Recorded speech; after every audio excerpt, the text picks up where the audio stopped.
तो बच्चे आप समझ रहे होंगे, अब सब गुरुजी आपस में एक दिन बैठे, बोले कि सुनो, इस तरह भागने से काम चलने वाला क्या है? नहीं है। कल के किताब के लागिएगा, लागिए उससे, नहीं भागिएगा तो पढ़ाइए मना करता है कि।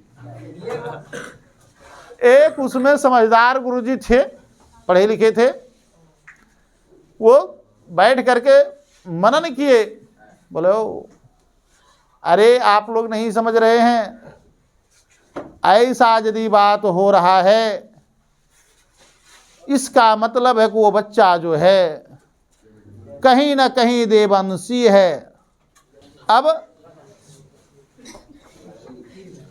बोले कि तो कल के कि कल खिन जो है जिसके गुरुकुल के तरफ वो जाए वो हमरे यहाँ भेज दीजिएगा, सब समस्या का समाधान हम कर देंगे।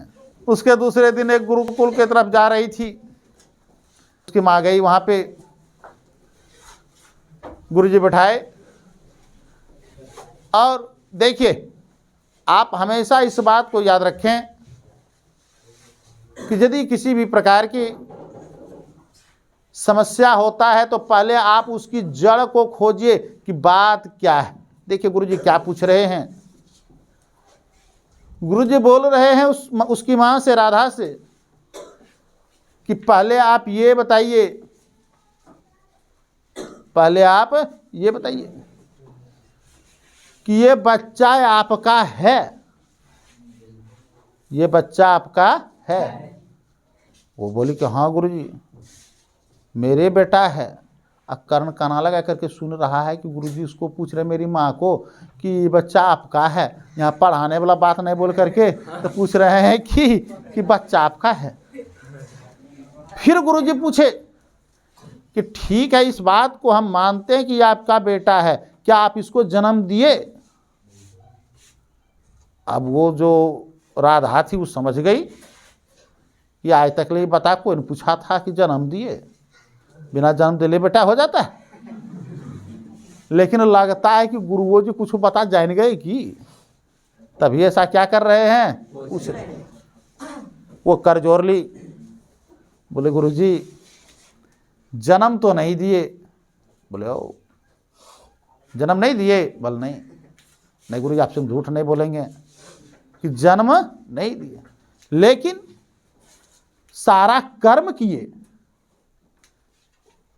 बोले इसको जन्म कौन दिया, कहां से आप इस बच्चे को लाए? बोले गुरुजी ये तो हम नहीं जानते, इसको जन्म कौन दिया ये बात हम क्या करते हैं, नहीं जानते। बोले तो फिर आप बच्चे को पाए कैसे?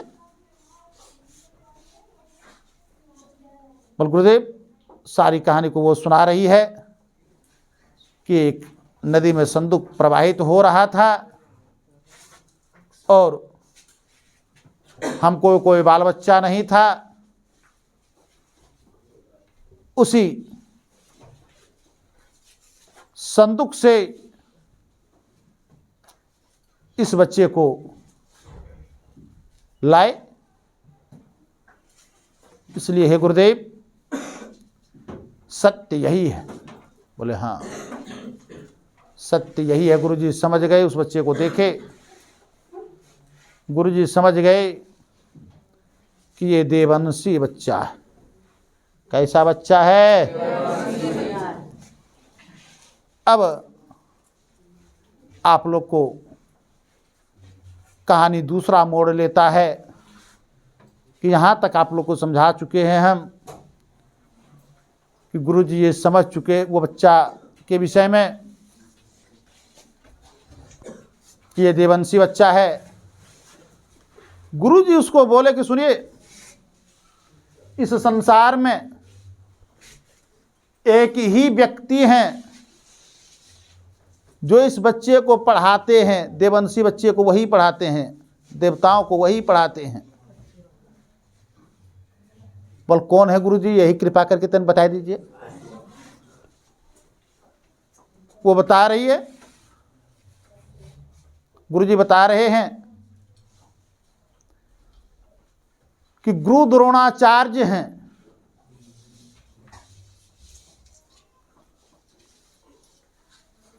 गुरु द्रोणाचार्य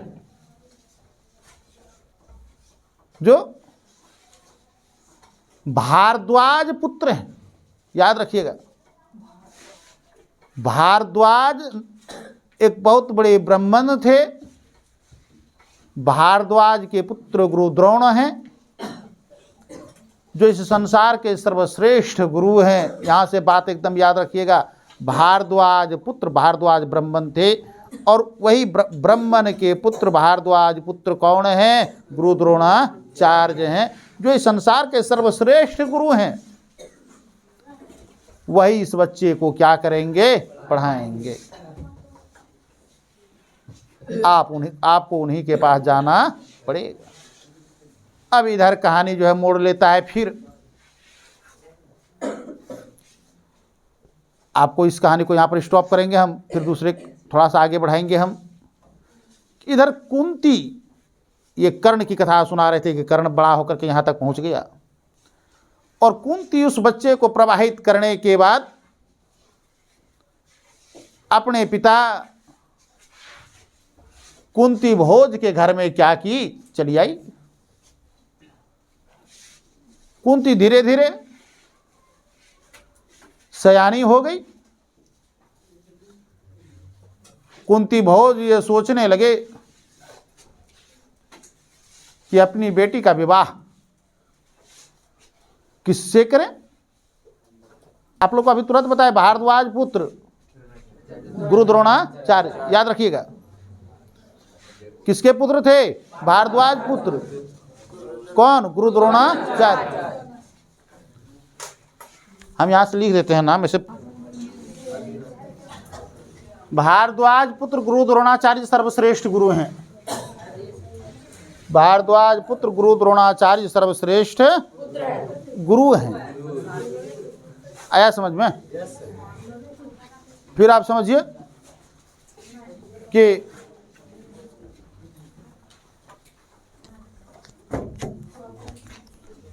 कुंती बड़ी हो गई,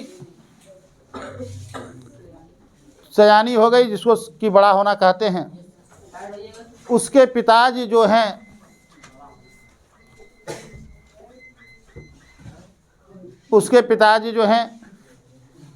मन में विचार कर रहे हैं।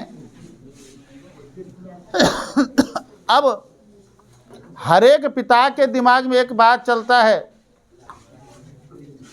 हरेक पिता के दिमाग में क्या होता है? एक बात चलता है कि अपनी पुत्री का विवाह अच्छे सुयोग्य वर से करें, अच्छे सुयोग्य वर से करें। तो उस समय सर्वश्रेष्ठ खोजा जाने लगा कि सर्वश्रेष्ठ है कौन जिससे कि कुंती का विवाह करना है। तो उस समय सर्वश्रेष्ठ थे वो कौन थे? कुरुवंश के राजा पांडु। पांडु जो थे, इसकी कहानी बता दें आपको। पांडु 3 भाई थे। बड़ा भाई आप नाम धृतराष्ट्र, दूसरा भाई जो था महिला उसका नाम पांडु, और तीसरा जो भाई थे वो महात्मा विदुर थे। बड़ा भाई जो धृतराष्ट्र थे वो जन्मांध थे, जन्म से अंधा थे। जन्म से क्या थे? और जन्म से अंधा होने की वजह से जब राजगद्दी पर बैठाने की बात आने लगी तो सभी श्रेष्ठ ने बड़े बड़े लोगों ने यही निर्णय निकाला कि अनहरा को राजगद्दी पर बैठाना सही बात नहीं है। तो राजगद्दी पर महिला भाई पांडु को राजा क्या किया गया? बनाया गया, जो अच्छे थे, देखने में भी अच्छे, और ये अंधा क्या थे? नहीं थे। पांडु बन गए राजा।